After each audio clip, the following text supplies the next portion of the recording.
Welcome.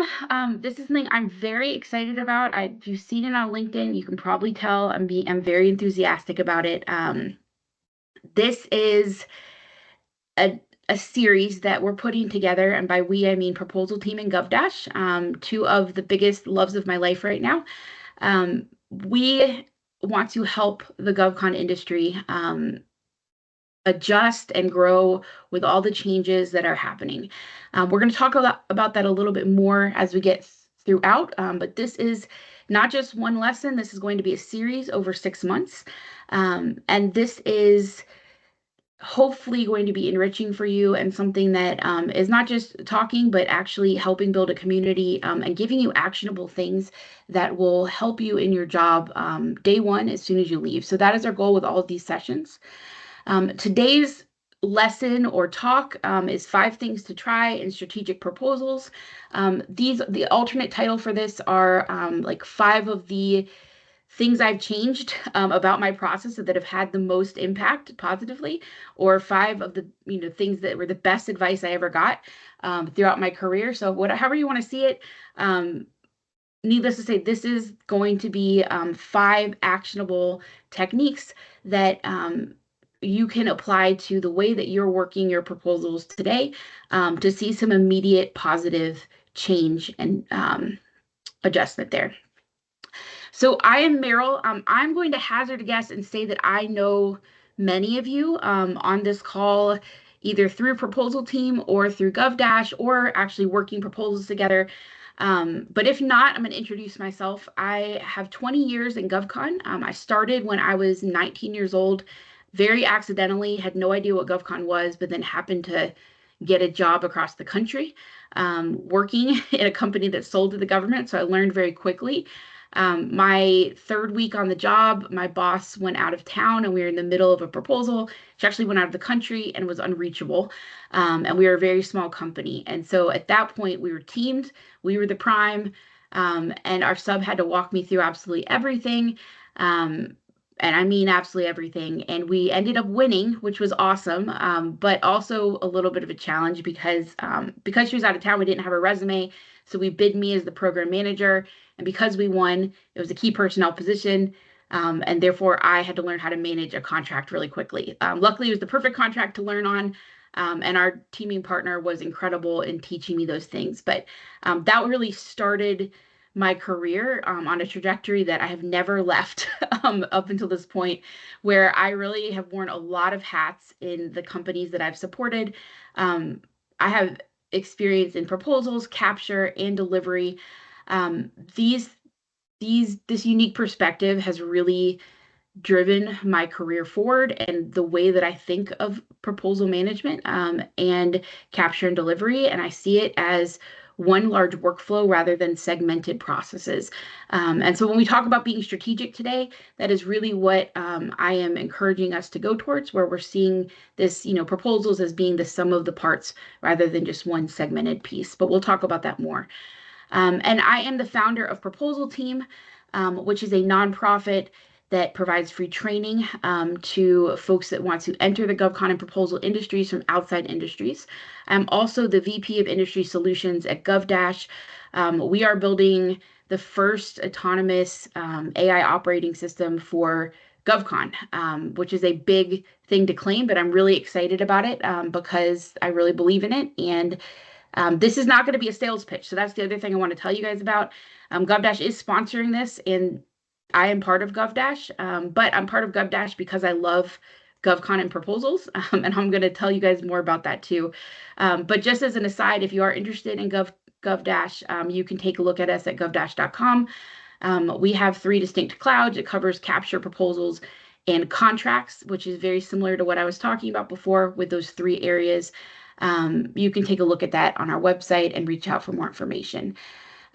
This is also a partnership with Proposal Team, which is, as I mentioned before, a nonprofit. We've been in existence for over a year now, and we run 10-week training cohort sessions, 100% for free. We've got folks that volunteer their time graciously as mentors. And we do a variety of hands-on experiences, trainings, challenges, mock proposals, a little similar to how we're going to be approaching this 6-month training series as well. So if it's something you're interested in or you haven't had a chance to participate yet, I encourage you to keep participating in this particular series, growing with it, because it's going to give you a feel for the way we train at GovDash and Proposal Team. All right. Okay, so I gave you guys a little bit of my story, but I get asked a lot how I went from managing proposals and capture and contracts to starting a nonprofit, and then now doing both, the nonprofit and being the VP of an AI software startup that many fear will replace proposal managers. And the reason for this is actually when I started Proposal Team, we've got a pretty big following. I don't know if you've seen our crazy memes that we post, but at a given point in time, that started getting a lot of notice. It happened to be when we had a million new AI tools coming on the market for GovCon. And so I was getting inundated with phone calls from companies that wanted to talk about it and basically pitch their tool and have us promote it. And that's not something that we really were interested in. But I was interested in my job in GovCon as a proposal director and potentially utilizing some of these tools. And so as I would take these demos, a few things stood out to me. One is that there's a ton of potential for AI in GovCon, right? Like we have needed some help for a long time. But then I was getting a lot of repetitive, toxic beliefs being thrown at me that were veiled as like sales pitches. And one of them is that AI is a replacement for proposal teams. The other is that it allows you to write proposals in an hour, and that it means we should submit 10 times more proposals as a result. And to me, this felt like just a problem that we were already having, right? Where proposal teams were not necessarily understood for the work that we do. We were facing very strict deadlines that were often unrealistic, and we had way too many proposals on our plate. This was just amplifying the problem for me. So rather than seeing these as positives and selling points, to me, they were terrifying. And so I felt like many of you have probably felt, which is like, oh no, this is going to make everything worse. Like if I even have a job at the end of this, do I even want this job? But this is the actual truth about those claims, is that people are the ones who win government contracts. Or if you're not in GovCon, I know we've got some folks that are not in GovCon. This is applicable to that as well. People and relationships and strategy driven by people, they are still the ones that win the contracts, right? And proposals and capture and managing contracts, all of these things are driven by relationships and people and the brains of people who are leveraging those relationships or asking questions to try to understand because they have those relationships. AI cannot create relationships with people, right? It's artificial. And so people still win government contracts. The companies that are going out there and trying to replace their entire proposal team with AI, they're going to learn that this is not a win strategy. The other thing is that you can absolutely write a proposal in an hour, but it's not going to be one that's going to win. Maybe you get lucky every once in a while, but it's not going to be consistently great, right? And so this is not a selling point. If this is enabling your team to write a proposal in an hour, maybe a first draft, that's great, but you still have to put the work in and you still have to infuse that strategy in. And that again comes from people. And then again, 10 times more proposals. Yes, that's true. But if you're not focused on strategy, if your tool does not give you, does not infuse strategy for you, or if your team is not used to infusing strategy, why do you want to submit 10 times more proposals if they're just going to lose? Right. And so these are the things that are not being said about GovCon and proposals and AI. And so because these things are not being said, but these things are being said, it's created a really scary environment for this industry, right? A lot of people are uncertain about where we go from here.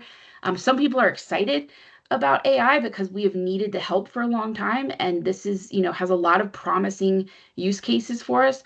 But it's also terrifying because these are industries that don't change very often, and they're changing a whole lot, right? And we want to make sure that we're still in the equation as they're changing. So that is why we do this, because the goal is to win the contract, right? Not just to submit the proposal.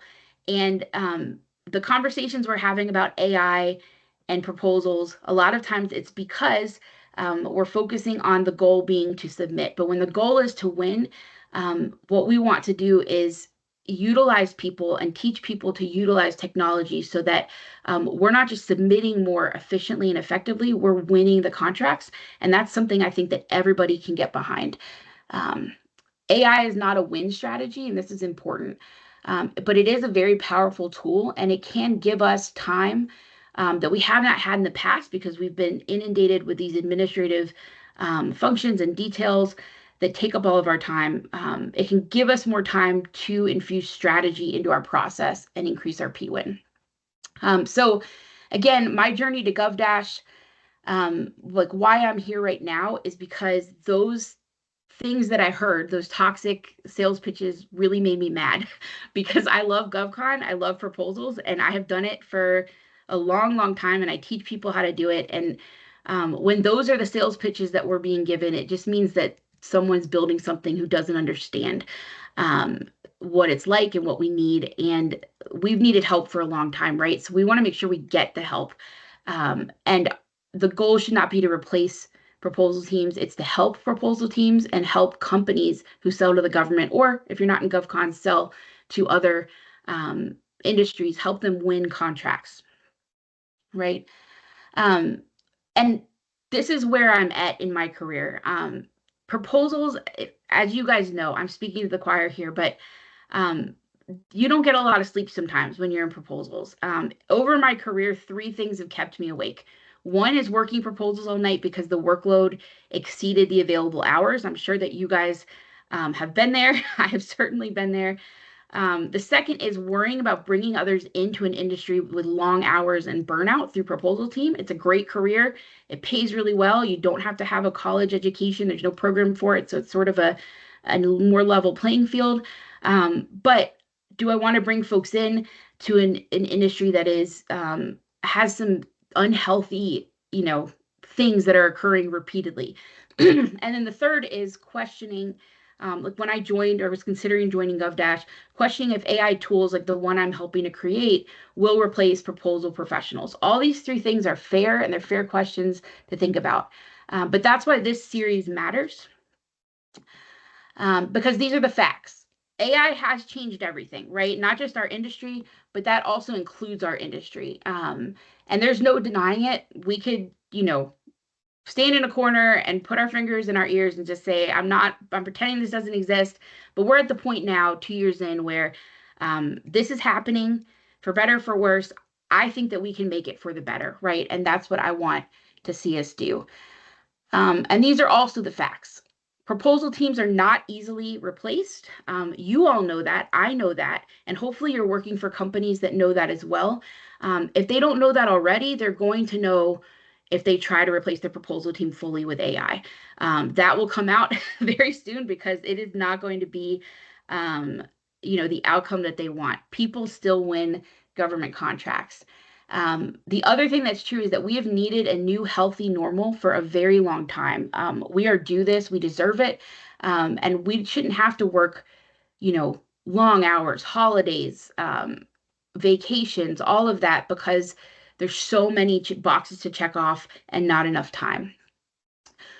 What's also true is that we are our own advocates. And so if we want to see this change and this technology be used for good in our industry, then we need to learn how to harness it and utilize it to get the results that the folks that are paying our paychecks are really going to care about.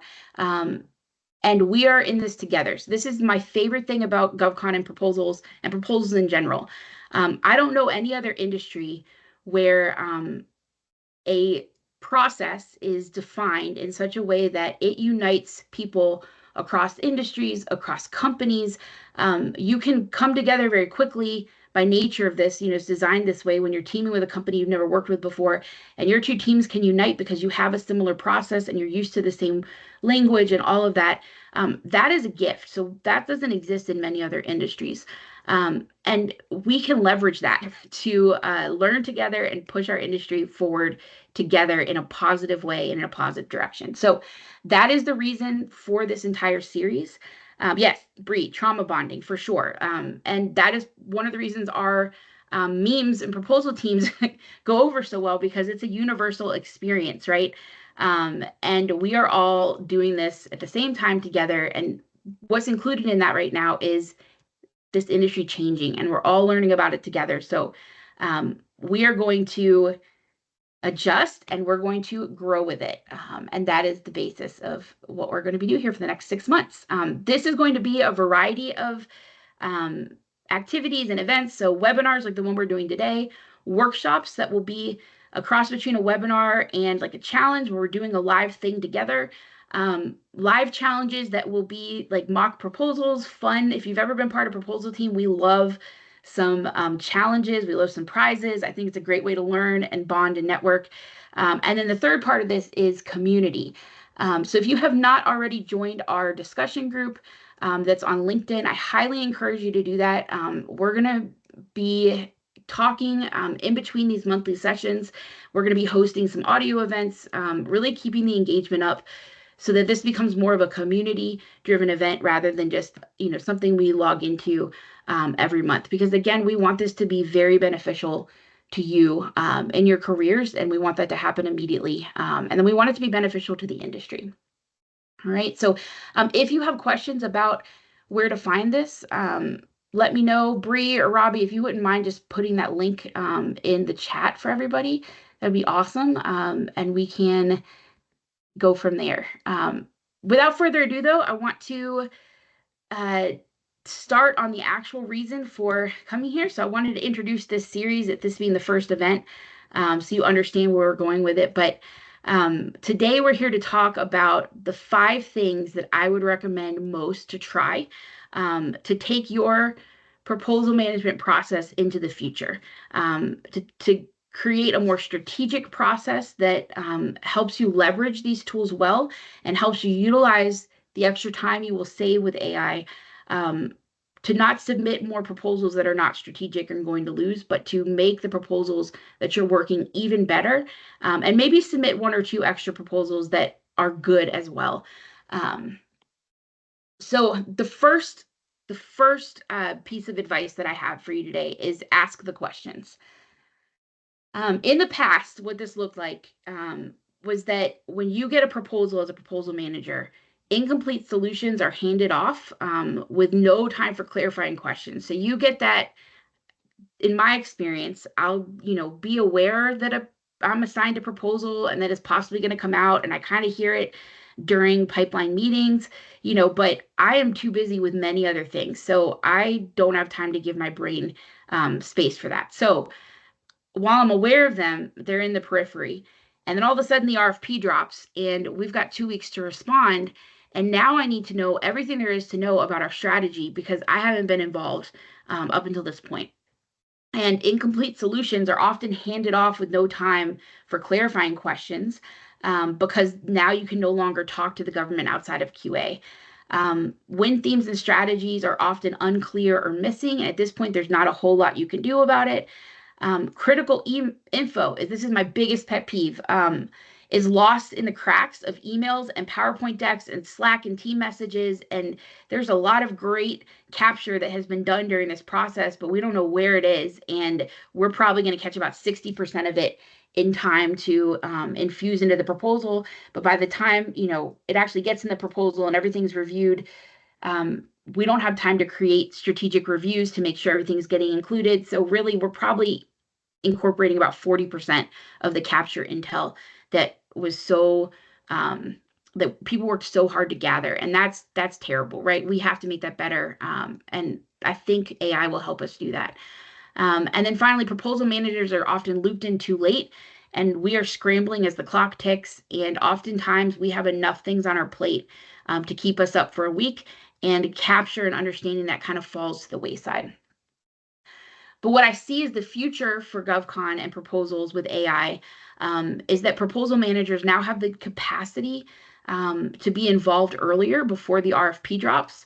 And if we know what to ask, if we've got a defined set of questions, we can be empowered to ask those questions and empowered to ask our capture teams to engage with the customer while they still can. It gives us more time to understand the solution and the win themes. And it makes sure that proposal teams are part of key discussions, ensuring alignment from the start. This is not always going to be possible. There's going to be these bluebirds that you get put on your plate after the RFP drops. But the important thing here is that everyone understands now the difference between we've had time to ask questions, we've had time to be strategic, and we have not had time to be strategic, right? And so you ask the questions while you can ask them. If you can't ask the questions because no one's given you enough time, then we can communicate that, right? And now we're starting to think strategically. I have a list of critical questions where I can definitively say, and if you've ever worked with me on a proposal before, you know that I ask these questions over and over again. Asking these questions and getting an answer for them has a direct impact on our P-win at the end. I have won proposals that we had no business winning because we didn't know the customer, and because we started earlier and I was able to talk with the capture managers and the folks that were supporting the customer, maybe like adjacently, or find somebody that knows and give these defined set of questions. They had now a roadmap of things they needed to ask before proposal time happened, before the RFP dropped, while they still can. And these are all the questions that really matter when writing a proposal. These are the things you want to make sure you have the answers for. Things like who's paying for it, who's evaluating, who's deciding, who are the end users, who's the competition, who's going to benefit from this contract, why is this being procured in the first place, why is it a priority, why is their current solution not working as well as it could, and then thinking about the solution, how is our solution specifically tailored to address their needs, how will we make them and their boss look good, how will we ensure better outcomes than the competition? And then for the customer, what tangible, measurable benefits will the customer experience if they choose us? What are the anticipated cost savings and efficiencies? And how will our solution, or what will our solution do to improve their lives right away? These are the things that we need to be able to articulate in the proposal in order for our customers and the evaluators to connect with what was being said and to go beyond checking boxes and compliance. I'm going to post these, so if you didn't get them all, don't worry about it. I'm going to post them in our group. So it's one of the reasons you want to, thank you, Bree, for posting that link. It's one of the reasons you want to sign up here. We're going to continue to post some resources, some from ProposalTeam, some from other places, but some additional things that will help as you test out applying these in your daily workflow. All right, and before I move on to the next one, if you guys will just take a look, there is a QA feature. So if you have questions as we go, put them in here. And if we don't have time to answer at the end, we will certainly do that via email, like the government. Okay. So my second piece of advice here is write the executive summary. You are going to, especially with AI, you are going to be really, really tempted to use AI to write the executive summary, but I would encourage you not to do that. We are going to save a lot of time with writing because of AI, and that's fantastic. But this is one step of the process that I want you to put, pen to paper or, fingers to keyboards and really commit and write because the executive summary is going to be that stopgap to make sure that you understand what the win themes are. In the past, executive summaries are often rushed and treated as a box to check. They could be generic, lacking tailored strategy or clear messaging. They're frequently recycled from past proposals with little customization. This is the one that gives me anxiety. And we really miss the opportunity to make a strong first impression with evaluators by taking this approach, right? In the future with AI and the time that we're saving, I would love to see these written in advance by the proposal managers and capture managers together. I'd love to see them become a checkpoint to ensure understanding before the RFP. I'd love to see them serve as a strategic opening to the proposal that highlights the most compelling parts of your solution, including clear problem statements, solutions, features, and benefits. And then most importantly, by writing these early and really understanding and ensuring that you know what the value proposition is, they can be used as a reference for writers and reviewers throughout the proposal workflow to maintain alignment with the overall messaging. All right. So remember these questions. Part of being strategic is the fact that we are now actions that we're taking earlier in the process are building so that they help us with other actions, right? And so we're working smarter, not harder. These questions that you answered, if you were diligent in answering these questions throughout the capture process, these questions are the ones that will really drive your executive summary. These are the things that are going to give you the information you need to fill out an executive summary. This template that I'm showing you here is my ride or die. I've taken this with me for 20 years. It has served me well. Very rarely do you have compliance requirements outside of like give, some company information within the executive summary. So I encourage you to reserve a page in your proposal if you can for this executive summary, because it is what is going to tie everything together. Understanding of customer need, that's always what I start with. And this is going to come from your capture team, not the RFP. Description of solution or differentiation. So how are you going to solve the need that the customer has? So you've made it clear you understand it. Now, how are we going to solve it? And why are we different than anyone else? Why is our solution the best?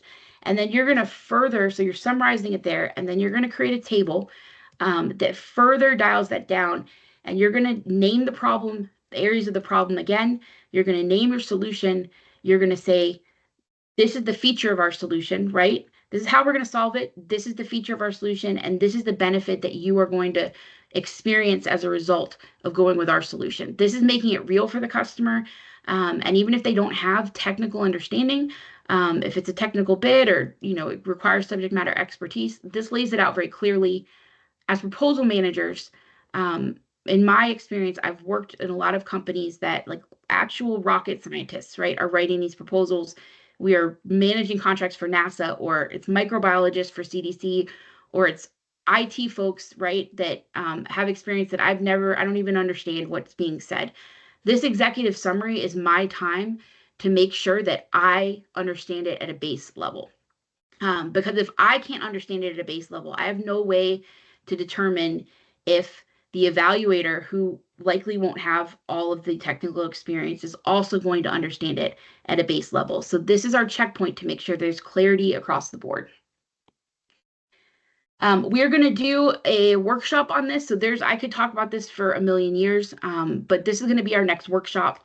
And like I said, that's a mixture between a lesson like this and a webinar and some interactive portions that will help you really put this into practice.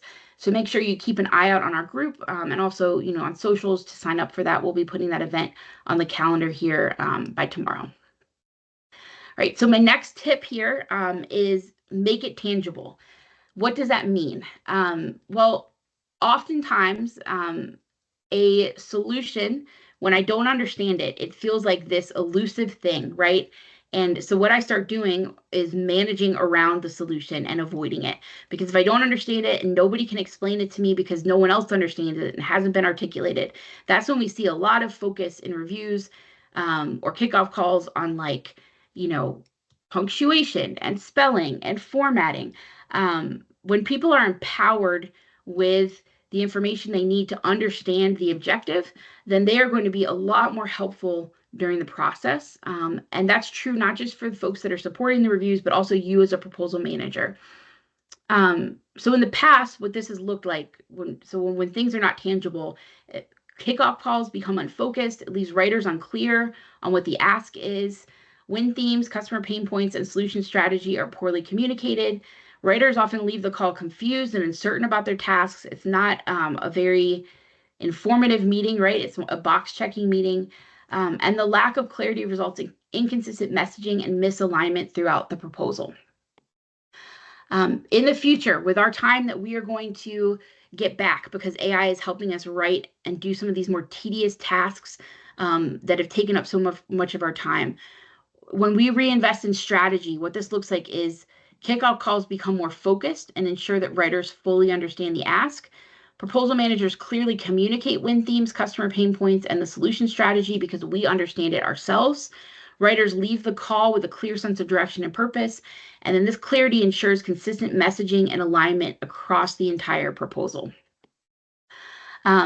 So remember this. This is, again, we're building on previous actions. Your executive summary is going to become this tangible shared vision for the proposal. So you're making it tangible for your writing team because you're able to give them the roadmap, right? This is the cheat sheet of what our solution is. And now no matter what people are writing to or what they're reviewing, they know that this is the overall goal. And as a proposal manager, your job becomes to nurture, inspire, and amplify that shared vision or goal. Proposal teams often are not just the folks that you work with, they're complete strangers that are on a company that you're teaming with. And that's a challenge. It's one of my favorite challenges because I love to try to unite, a bunch of strangers around a shared vision or goal. When you don't do this, it just becomes stressful. And so this is one way that proposals can become a lot more enjoyable by making the end goal tangible and really understanding that and owning it. I promise you that you will become much more confident in your job. Oftentimes what happens is that we don't understand the end goal because no one's given us time to understand it and no one else understands it either, right? So with our strategic time that we're getting back, the goal is not to write 10 times more losing proposals. It's to reinvest that time into the ones that are key wins for your company, and empower proposal managers to get involved earlier in the process so that we're ensuring by the time the RFP comes out and we can't ask more questions to the customer, that we've got a really good solution in place that is informed by what the customer needs. And the great part about this, so having that executive summary and then uniting folks around a shared goal, folks are going to be utilizing AI to write proposals. It's just what's happening, right? And so you're going to get a lot of people that are assigned to sections of proposals, reviewing sections of proposals. When they have the shared goal, they are able to either write it themselves, right, with more focus, or they can utilize this shared goal and the shared vision with your win themes and solution to leverage an AI. And the content that they're going to get at the end is going to be so much better and so much less generic than if they didn't understand what was going on. With AI being what it is right now, it is imperative that we understand what the end goal looks like so that we can help AI to understand. It's like if you hired a consultant and you didn't give them any information about your past performance or your relationship with the customer and didn't give them any information about capture. When writers use AI to write proposals and they don't have any of that information at a base level that they understand and connect to or available to them, it's the equivalent of using AI as equivalent of you hiring a consultant and asking them to write to something without any context, right? And that's why AI proposals historically and typically are much more generic. And if we continue down this path, we're going to start seeing a lot more losses for the companies that don't leverage strategy.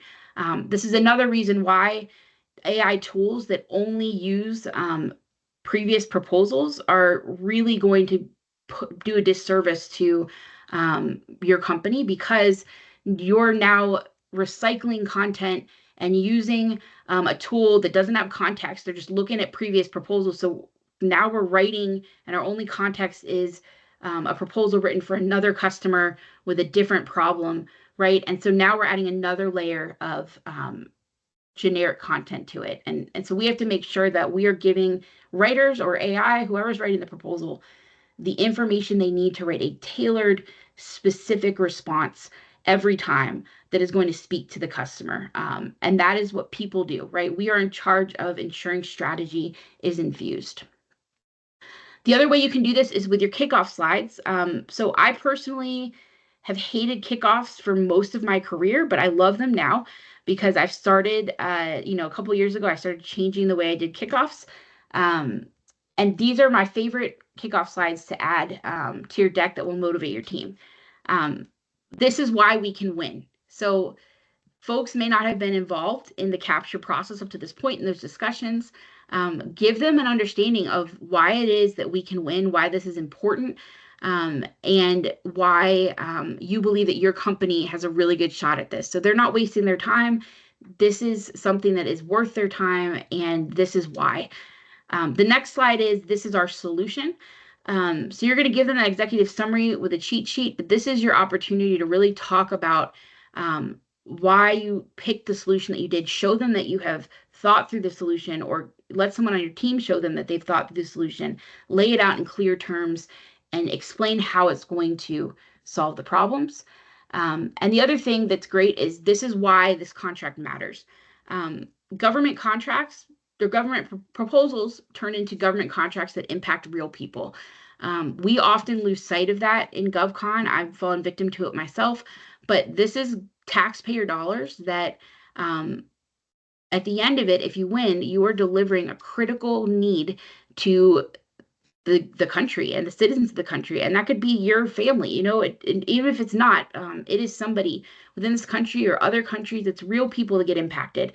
And so understanding why this particular contract matters and what the outcome will be if you win it, and why your company needs to win it so that you ensure the outcome is positive, connecting to something greater than this piece of paper and this goal to win money is very powerful for teams. And it's powerful for me.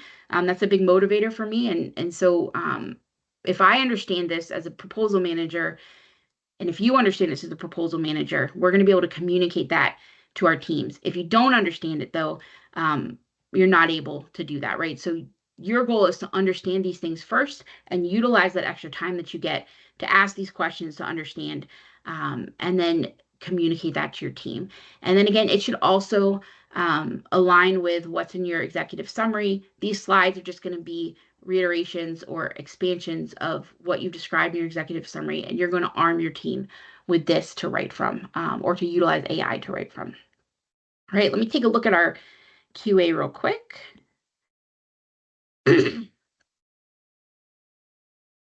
Yeah, Daniel, so we're actually going to, I'll be posting some of the, so Daniel asked, will the slide deck be available after the call? So yeah, some of these key slides will, and we'll also be posting the recording as well as a summary. Great question. All right.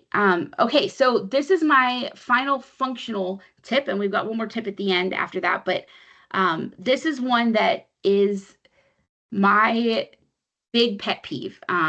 Reviews for me are very critical, right? I can see why they are critical, especially in the age of AI, where people are not as connected to what's being written, and we really need humans to go in and review and make sure that things are good, because again, humans are the ones that win contracts.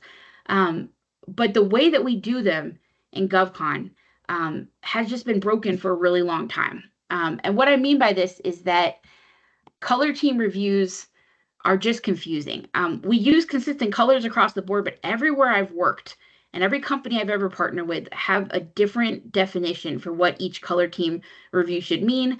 And the definitions change depending on how long of a runway they have for proposals. And so they don't really do the job of describing anything, right? Or telling us what the end goal should be. So a while ago, I stopped using color team reviews. And I've moved to functional reviews. And the reason for this is that in the past, color team reviews often lack focus and purpose, with participants unclear on their roles. The feedback is scattered everywhere, it's conflicting, and sometimes it's irrelevant. A lot of times you get a lot of formatting, this is not spelled right. And they don't even give you the right spelling for the word, right? So it's a waste of people's times a lot of time. They become this box checking exercise where people will say hey, I need to at least post 7 comments in here so that people know that I'm working, when they actually have really, really, really good functional expertise that we need in this proposal. They're just not sure where to utilize it, right? And as a result, critical gaps are missed and the proposal lacks cohesion and polish. We've got to solve this as an industry, because AI is going to make this worse. Because when humans are not writing the content and humans are not checking the content well, a lot of things are going to start flowing through the cracks that should not, right? And especially if we're trying to submit 10 times more proposals or write them in an hour, that is one of the reasons where it cannot happen, right? We have to put a stop to this. My favorite technique is functional reviews, and I'm going to talk about those in a minute.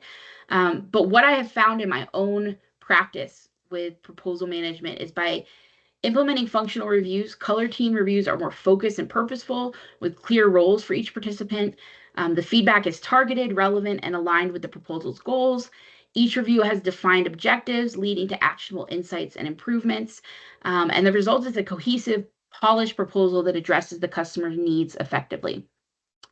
And again, we're going to build on a previous thing. When you have a clear executive summary and understanding of the solution, and when you have given each section a job, meaning that as folks have this, executive summary that they understand, they are able then to apply that to their own sections that they're required to write or use AI to write. Everyone knows what each section's job is, and everyone knows what the overall solution is. This is the roadmap that you give people for their functional reviews, because they're checking to make sure that we are in alignment with this and every section is doing its job and that our solution is coming through. And so by doing these things previously, it's going to make your reviews so much easier. Incremental reviews are really nothing earth-shattering. This is truly what I think color reviews are intended to do, and they've just gotten lost along the way. But incremental reviews means iterative progress towards the end goal, which is a winning proposal. The way that I break this down is I do, and this is no matter how much time I have for a proposal. Now that writing has become easier and faster, I think the review process is that much more important. And so I make time for these minimum reviews no matter how short the life cycle is. The first is the annotated outline. This is the most important one, so do not skip this. This is especially important in GovCon and proposals with AI. When you're using AI, this is how you know you're giving the LLM or whatever you're using the platform, the instructions and infused strategy to write specific content that is utilizing your, all the good capture work and strategy you've done at the beginning. So you need to give it some basic instructions, right? And that's what an annotated outline is. And this is where your writers are going to just give bullet points. So they're not going to use AI for this. You have to insist on it. They need to use their brains and their expertise and give bullet points for what they want included in each section. And then after we do that, people are going to review it and they're going to make changes to it. And then they can utilize AI to create the majority of their content. We want to get to at least like 75%. A lot of folks will use AI for this. Then what I encourage you to do is put AI away for a little while and have your reviewers go through again and make content improvement suggestions, right? And because now we want to take this from 75% to 95%, and that requires people and it requires eyes on it. And then you take those review comments and you make edits and you make improvements till you get to 95%. Then you have the final management review, because you want folks that have pay grades higher than yours to get eyes on that proposal and approve it before you submit it and commit to it. At that point, very little should change, and you need to communicate this to them. This is not a time to get from 75 to 99. This is typically at the end, and you should have those folks involved in the reviews up until that point to give you additional feedback. But this is for them to put their final stamp of approval on it. And then we get from 99 to 100 with that white glove in submission prep. The key is not just to have these goals in your mind. It's also to communicate them clearly to the team. I put these titles and these percentages in my calendar items. I never skip a kickoff call for a review, and I put this information, in my deck, and I'm giving them, again, these are the job that every section has. This is our executive summary for this review. This is what we need you to be looking for. I don't assign the whole proposal to every single person. I assign it based on their area of expertise so that we're giving them enough time to really review well. And my threshold there is if it's going to take someone more than 2 hours to review, the quality of review content I'm going to get from them is going to go down after that time. So want to try to keep it to around 2 hours per person, to where they can really give a good, solid review. All right, we are going to do the annotated outline review session probably in November, but that's going to be one of our next ones, so keep an eye out on that, and we will give you more information. So finally, my last piece of advice here is to keep coming back, and let's continue to learn together, and invest in ourselves. I encourage you to continue to participate in the We're Growing With It series. This is something that is near and dear to my heart, because all of my favorite people, most of them, are in GovCon and Proposals. Most of my best friends I've met in GovCon and Proposals, all of my mentors. This career has truly changed my life. It got me through being a single mom. It got me through cancer treatments, all kinds of things that I think everybody should have access to, right? But the one thing is we don't want this to become unhealthy, and we don't want to become more unhealthy than it is. We need to make the changes that are happening, we need to harness them for good. So again, just to remind you, the reason I encourage you to keep coming back is that AI has changed everything. That includes our industry. There's literally no denying it. So we've got to stop trying to pretend that it's not. But the good news is that proposal teams are not easily replaced. We need a new healthy normal, and AI can help us with that. We are our own advocates, and we are a powerful voice, and we are in this together. Again, we're going to do 6 months of webinars, workshops, live challenges, and we'll have a community ongoing. Please join that community, because it's how I'll keep in touch with you all. Again, we're in this together, and I'm excited to continue the journey with you. That being said, we've got a couple minutes left, so I'm going to hit the QA real quick if you've got some questions. But for everyone that has to jump off, thank you so much for being here. I hope that I have an opportunity to talk to each one of you at some point one-on-one. Very excited to join forces and see this change do some good in the industry. All right. All right. Have I met pushback by diverting from traditional color reviews? Yes. So absolutely. Whenever anything changes in proposals, you will get some pushback. So my trick for this is that I still include the color. So if you saw in my little chart here, let me get back to color team reviews. So I don't do away with the colors. So I'm still keeping the same general colors that people are usually, used to. We've got blue, pink, red, gold, and white glove. But I'm not calling them those. I'll put the color in it. I'll make it colorful. I've put it in parentheses maybe, but the first thing they're going to see is this is review 1, annotated outline review, get to 50%, of content. Review 2, pink team, majority content review, 75%. So they can't really argue with that because you're including the colors. So this is how we change things incrementally, by getting people used to a new way of doing it, while still having the comfort of the way they've done it in the past. All right. I think that's the only question that I see. Did I miss any in the chat? All right. I don't think I did, but if I did miss any, please put them in the QA, and we will make sure to answer those for you through email. We'll send them out. Let's see. Again, thank you guys so much for taking your time out today. Thank you, GovDash, for allowing and caring about this community and letting this be a big part of my job. I'm excited to continue working with you guys. So I'll give you back 6 minutes. I hope you have a great rest of your week. Thanks, y'all.